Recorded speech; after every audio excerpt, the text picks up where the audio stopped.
Welcome to the Amicable Divorce Network podcast. My name is Tracy Ann Moore-Grant, and I'm the founder of the Amicable Divorce Network. Our podcast is here to educate those before, during, and after divorce, as well as divorce professionals, about all of the issues that impact a family law case.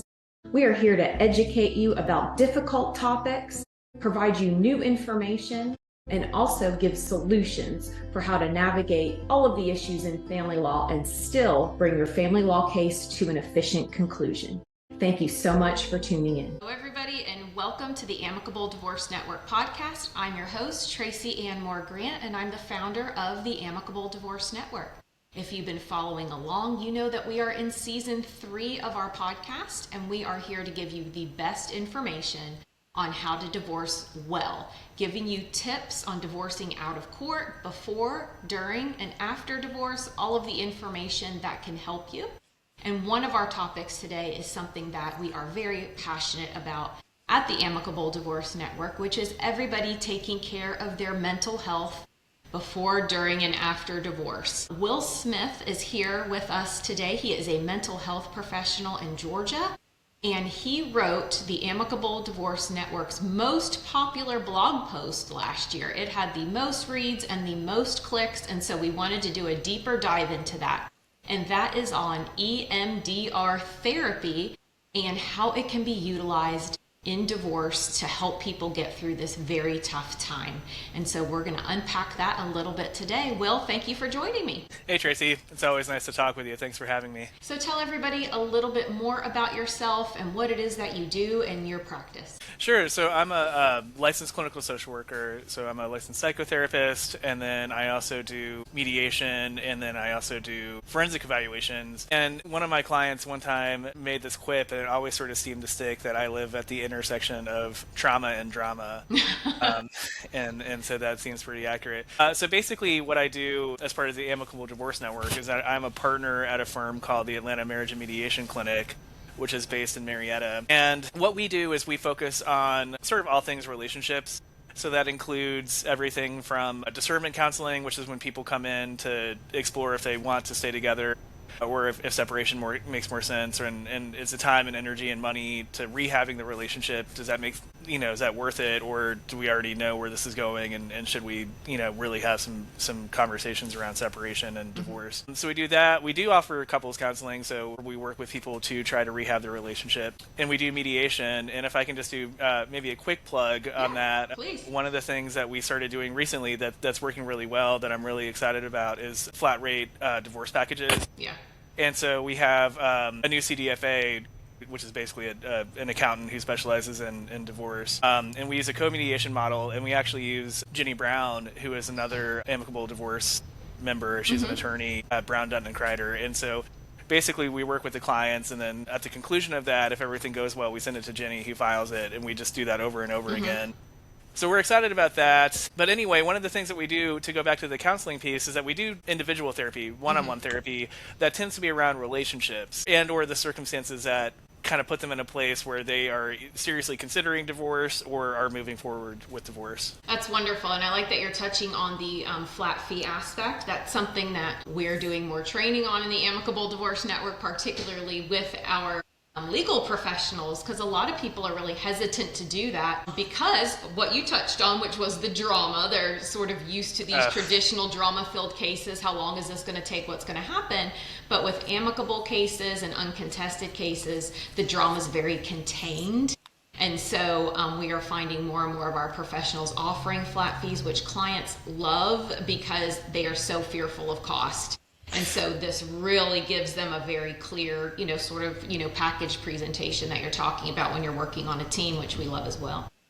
Yeah. And Jenny likes it, I think, because also if it doesn't work well in mediation, she can still work with them later on if she wants to represent one of them. Yeah, so nothing in the amicable divorce process, this is different than collaborative, prevents people from continuing to help you throughout your case if it does get contested. This is, something that we really like to see is teamwork and everybody helping to get it done efficiently outside of court. So EMDR is a very hot topic. Sometimes we find on our website that people are really liking the topics that are unusual and niche because sometimes it's the only blog post that's out there on that topic, and so it really gets a lot of hits, and that seems to be, you know, what occurred here. But ever since you submitted your blog post, which was some time ago, I've seen more and more information and content about EMDR. So first of all, I think just let's talk about what exactly is EMDR, what does it stand for, and what exactly is it in the mental health space?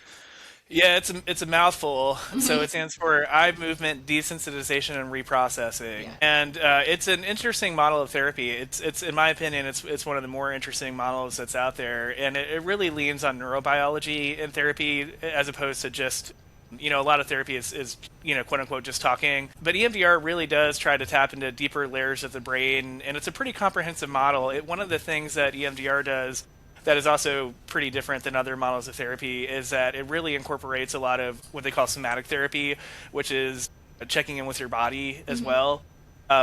You know, a lot of people know that there's a really famous book called The Body Keeps the Score, which is a reference to that your body records memories as well. Yeah. And so for a lot of people, there's almost a visceral reaction when they get reminded of different types of things. So, you know, if they think about something and they feel like almost instantly tension, you know, in their chest or their shoulders, or some people feel nauseous, or some people feel like their breathing, you know, changes, or their heart rate changes, or they We feel see those hot. cortisol spikes as well. People. Yeah.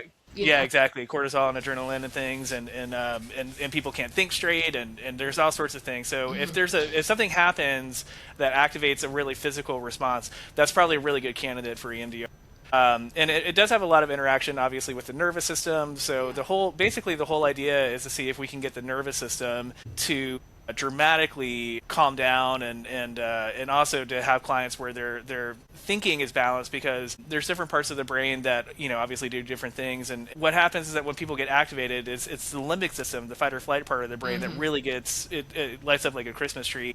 And that takes away the ability for people to think rationally and make smart decisions and things like that. Yeah. And so when you combine that in legal settings where there's a lot of stuff, it's a bad combination. Yeah. So you talked, and it is eye movement. So I come into your office. Well, first let's pivot a little bit. Can this type of therapy be done online, or is it in person only?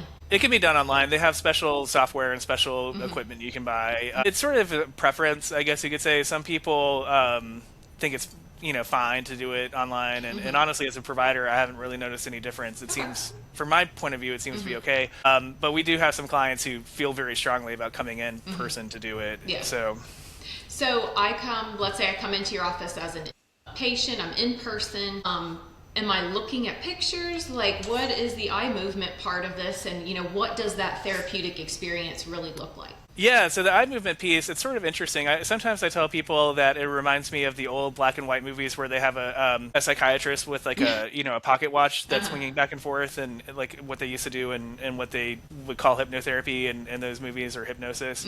And so it basically follows that mechanism where your eyes go back and forth like you're watching a ping pong game or something. And I can actually show you if you want to see it. I don't know if the people can see it, but this is what we use. So this is what's called a light bar, and a lot of people refer to it as light bar therapy. And so if you're listening to the podcast, I just want to point out all of the videos are on YouTube. So you can head over there and you can see exactly the equipment that he is using if you're just listening to us. Yeah, and so this is called a light bar. And basically what this is it's exactly what it sounds like. It's maybe about a 4-foot long light that's on a tripod. And what happens is that we put this in front of people, and when you turn it on, there's about a 6-inch beam of light that turns on that will move back and forth. And the clients are instructed to follow that with their eyes while they are simultaneously thinking about something distressing. And there's a lot of people say different things about why it's helpful. The really hardcore proponents of EMDR say that what you're doing is you're replicating the rapid eye movement stage of sleep. So that it's a natural mechanism. I mean, if you were to pry open somebody's eyes who was in the REM stage of sleep, you would see the same mechanism, like their eyes are moving back and forth. And so psychologists, I think that actually had a lot to do with how this came to be in the first place. And psychologists say that the hypothesis is that there's a part of the brain called the corpus callosum, which is, if you've ever seen a model of a brain or anything like that, there's a divider that divides the two hemispheres of the brain and ends up right behind your nose. Yeah. And so they think that as your eyes are crossing that plane, it's simultaneously hitting the left and the right parts of the brain. And basically what that's doing is it's building bridges between the two hemispheres of the brain. And so they know that in the rapid eye movement stage of sleep, your brain is processing faster and more efficiently than any other time. And so a lot of people say that basically what you're trying to do is kind of manually reproduce the rapid eye movement stage of sleep, which is, again, a mechanism that seems very closely associated with expedited what they call reprocessing. Putting the memory in the part of your brain where it really needs to be in, as opposed to what they call a stuck memory or traumatic memory that keeps getting activated and flagged and things like that. Now, to be fair, the critics say that doesn't. So there are people out there who says either that doesn't work or you can't prove that or something like that. And then there are people in the middle that say, well, okay, maybe the rapid eye movement is going out on a limb a little bit. Maybe it's just by providing an external distraction while they're thinking about something unpleasant, that it pulls them out of their head enough to sort of take away defense mechanisms and things like that, which allows your mind to go deeper than you might do in just talking about it. Yeah. Well, I mean, I think in this space of divorce, of course, we're always having conversations and seeing how people marinate sometimes in the trauma, in the negative emotions, and there's the stages of grief that sometimes they simply can't move forward. So, I mean, you're on the front line, you are, doing this kind of work. Have you had success stories of people who are going through divorce, have used this therapy, and have had positive results? Yeah, there's an interesting story that happened a few years ago. This is a little bit different, but hopefully this will sort of get the gist of what we, this is a good, in my opinion, a good success story. So I had a client a few years ago who's an attorney like you, and she was a litigator, and she, admittedly was probably a workaholic, like somebody who was just spending a huge amount of time, doing things. And apparently the backstory was that she was a workaholic to the point where it was putting a lot of strain on her marriage. Anyway, her husband had been saying for a long time, like, this isn't working, like, we need to do something about this. And so anyway, one morning she left to go, I don't know, to her office or to court or something, and she realized not long after she left her house that she had forgotten something, and so she had to turn around to go get it. And by the time she got home, there was a strange car in the driveway. So she went upstairs and found her husband with another woman, and I don't think that there was any sort of question about what was happening. Right. Sounds like a movie. Yeah, exactly. And so, but the thing is that's interesting about this is that you might have 10 people who go through a pretty similar situation, and you might get 10 very different sort of, ways that this affects them or reasons that they believe that this happened or things like that. And in this particular person's case, she really put a lot of pressure on herself. Like she actually internalized it as, I pushed him away. I put him in a situation where, he had to pursue, I guess, in her opinion, love and affection from somebody else. And she really took a lot of responsibility for that. And to be fair, there probably is some truth in that, although I always say that I think she is forgetting it takes two to tango. Anyway, so she really blamed herself in large part for, I think in her mind, she had sort of internalized it as she had pushed him away from her into somebody else. And so what was happening is that she was doing things like she was trying to do things like drive to work, like sort of, simple things, and couldn't do it without having to pull over into some random parking lot and saying that she was having panic attacks or crying spells, and she was getting to work every day with red puffy eyes, and her mascara had been all messed up and things like that. And this had been happening on apparently a daily basis since she found her husband having an affair. And so in EMDR, what you try to do is sort of two things, and sort of at once, but also maybe one after the other. It kind of depends on the case, but let me see if I can explain what I mean. So it's sometimes I explain it as like turning dials up or down. So desensitizing is taking a loaded memory and turning down the dial, and then reprocessing a lot of times means amplifying healthier ways to think about things, and they call it adapting, which is a lot of times where you're trying to kind of fuse the two together. So what we do is we try to desensitize the memory, which is when you take a loaded memory or an activated memory and basically try to make it really boring, so that there's nothing about this that if something reminds you of it, or I always say that a really good gauge is if you get reminded of it when you weren't prepared, and can you go through something like that without a huge amount of distress or other types of activity. So what we often do is we ask people, so you've already said that you feel like you were a bad wife and that you were because you were such a workaholic that you basically ruined your family. So how would you prefer to feel about this? Tell me a healthy way, like when you think about everything that's happened, tell me about something that you can really buy into and you can really believe that makes you feel better about everything that's happened. And she thought about it and she said, I just want to feel like I was a good wife and a good mother. And so as part of the process, we say, okay, great. Tell me about some times over the course of your marriage where you really felt that way. And so she told a story about she had gotten promoted to, I guess, a partner. And as part of the promotion, she had gotten a big bonus. With her money that she got from the bonus, her kids were like the perfect age to go to Disneyland. And so they went to Disneyland, and they really went top shelf across the board. I think she said that her kids were something like, 7 and 4, like just perfect age for Disneyland. And she said that she had this memory of her younger son at Disneyland, and Mickey Mouse sort of coming up behind him. And her son didn't see him at first, and she said that when the little boy turned around, Mickey Mouse was only a few feet away from him and was sort of doing these big gestures. And she said that the little boy just looked starstruck, like he just looked. And she said that when she saw her little boy's face, seeing Mickey Mouse, something hit her like a bolt of lightning, saying like, "This is why it's all worth it." And she said that exact phrase had come into her mind. Yeah. And so anyways, that was, 15 years ago or something like that by the time that this was happening. So anyway, what we try to do in EMDR is restore memories like that, because a lot of people have the evidence. It's just not, they're not connected to the, what we call the index trauma. Yeah. And she had some other similar stories. But when we hit on that Mickey Mouse thing, it really felt like a lot of other stuff came out with that. And she had said that she had realized that everything she had done was to give her kids access, and her family access to, all the best of everything. So she wanted her kids to have good access to schools, good access to colleges. And so it was sort of symbolic of, I think, like, I'm doing this for a reason. Yeah. And anyway, she said that she came in, I guess, about a week later, a few days later, something like that.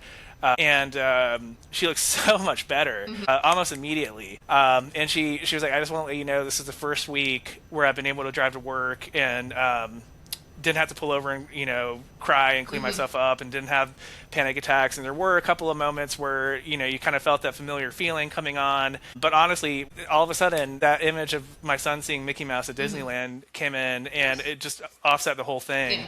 And I was able to drive to, keep driving without having to stop. And that's really a pretty good example of what we're trying to do here. I think that what happened is that there was a link that was formed between all the stuff that had happened with her husband's affair, and then, like I said, Disneyland, I think, really sort of captured. But she said that it just completely. One of my clients called it like putting hot water and cold water together, and it's just, you end up with something kind of neutral. And so that's a pretty good example of what we try to do. No, that's great.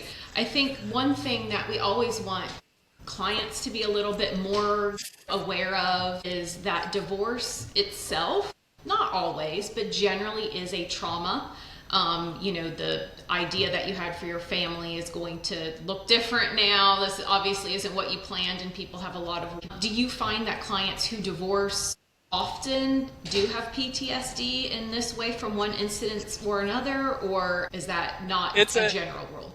Well, it depends on the circumstances a lot. So, like, obviously, if you have a case where something like domestic violence or something like that is happening, which probably wouldn't be for the Amicable Divorce Network, but we do handle those cases, just to be clear. So, yeah. Yeah. Okay. Well, so the one thing that's a little bit controversial about the PTSD diagnosis is that it states to be actually officially diagnosed, there's this idea of what they call a criterion A stressor, which is pretty controversial in the psychological community. So, a criterion A stressor means that something violent or life-threatening must have occurred. And so if somebody is involved in a situation that doesn't involve violence or something life-threatening, they won't let you call it, like, quote-unquote legitimate PTSD. Okay. But a lot of people say that that's way too narrow, and that there's plenty of ways to get traumatized outside of violence. And so there's a sort of a colloquial term that they call big T and little t trauma. So big T trauma is usually referred to as something violent or life-threatening, and then little t trauma is basically everything else. So abandonment, betrayal, humiliation, embarrassment, things like that. And so I think that the idea of why they include the violence piece is because of the nervous system, right? Because it's something where your body gets conditioned to be very fight or flight. And honestly, there are situations where if people have had a toxic marriage for a long time, somebody walking into a room really puts them in a state of fight or flight. They're expecting criticism, they're expecting some sort of an altercation, something like that. It is very, very similar. There are other cases where things like grief, like you were talking about earlier, where people realize that the life that they had envisioned is not going to happen, and that's a tough pill to swallow for a lot of people. So there are a lot of scenarios where it is what I would call a type of trauma that can really, really affect people. And, we've seen people in other situations, mediation, for example, or things like that, where people are so angry about something that's happened that they just can't get past it. Yeah. And that really takes them sort of out of the room. And can really complicate what are probably important decisions. Right. Absolutely. One of the things we're passionate about training our members on is being able to identify, what stage is your client in regards to the emotional process of divorce. And if they're so stuck in being angry or grief-stricken, that's not a good time for mediation, because they are not in a place of resolution and clear thinking and things like that. And so that's always very important to be doing that at the right time, so that there is a really good chance of success in keeping things, of course, out of court. How many sessions, and I understand everything is probably like so customized, but these are the types of questions that we get. If I'm like, you need to perhaps pursue this type of therapy, people are going to ask, well, gosh, of course, the online question, which you've addressed, and that's wonderful. And then second, like, how many times do I have to go and, do this? What do you think? Everybody wants to sort of know what the future looks like. So is there any sort of general number of sessions? Does it depend on how extreme the memory is, etc.? Yeah, so there's a little bit of both. When we have people call and they ask questions like that, typically we tell them it depends on how many things you want to look at, and how you respond to it, and how to your point, how deeply this memory affects you. But it's sort of a rule of thumb, and this, I don't know if this is very helpful or not, but we tell people you should depending on how many what they call targets, which that's sort of the same thing as an incident or a memory, but depending on how many targets you pick, a target plan may have something like 8 to 30 hours worth of EMDR. So if it's just one, right? Like if people have had basically a pretty, fortunate life where they have not had a lot of trauma in their life, and there's, maybe one or two things, it could probably be on the shorter side. So I think that realistically, honestly, 8 is probably about the minimum. And then if there's been 2 or 3 incidents, like, so let's say, for example, somebody's parents went through a messy divorce or something like that when they were a kid, and now they're going through a messy divorce, there may be a connection where, if one gets, if something reminds them of one, that the other one comes with it, sort of like a domino effect. Right. And so in that scenario, you may have to process both memories to really get them to calm down. So it sort of depends on how many targets people pick to look at. Okay. Usually I tell people probably plan on about 2 to 4 hours per target. Okay. That's very easy to understand. That's great. As part of your credentials, I saw that you had very specific training in order to do this type of therapy. And so sometimes we see people stepping over the line and maybe doing this type of thing where they haven't had the certification or the training. So if somebody's looking for a professional in their area that offers this, what's the credential that they should look for with that professional? Yeah, so any therapist has to be at least what is called trained in EMDR, and so there's some things where you don't have to have that. You can just buy a workbook or something, or watch some YouTube videos and advertise that you do it. EMDR is not like that. So they have a 5-day training. It's sort of like a boot camp that you must go through, and then on top of that, they have to do 10 hours of what's called consultation. To call themselves trained. And the certification isn't required to practice EMDR, but it is, I think that it really, because to become a certified EMDR therapist, you have to do extra classes and 20 extra consultation hours. And so those people are typically, I honestly believe, a clear cut above the trained therapists, which is, don't get me wrong, there's some very talented trained therapists out there. But certified therapists usually, I think, have demonstrated a higher level of commitment and a higher level of learning. And then, some people have been doing it for a long time. Some people specialize in sort of niche areas. Attachment trauma, or what they call relationship trauma, is an area where some people spend a huge amount of time learning about it and getting really good at it. Other areas, things like OCD or, other sort of particular types of mental health issues.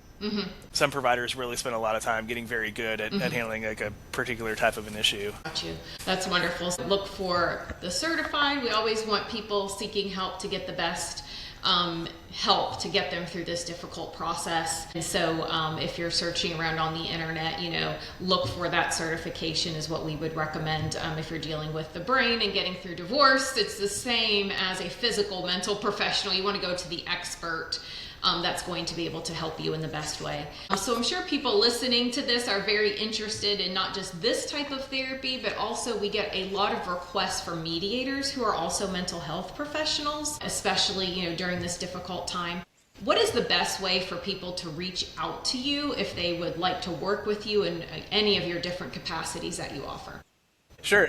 So I think probably the best way is to go to our website, which is atlmmc.com. So it stands for Atlanta Marriage and Mediation Clinic. But honestly, it's probably silly. I got kind of paranoid about it. People would quickly be able to spell marriage or mediation without having to look it up. So we shortened it to atlmmc.com. And then we also run a practice for people who are just interested in EMDR called Atlanta EMDR. So the website is atlantaemdr.org. So either one of those would probably be the best way. And just for a good measure, our phone number is 770-421-5271. And if you call that, it gets to a receptionist who will link you to anything that we offer. So if you're driving and you were like, I cannot write all of that down, just save this episode and the information is going to be in the contact notes.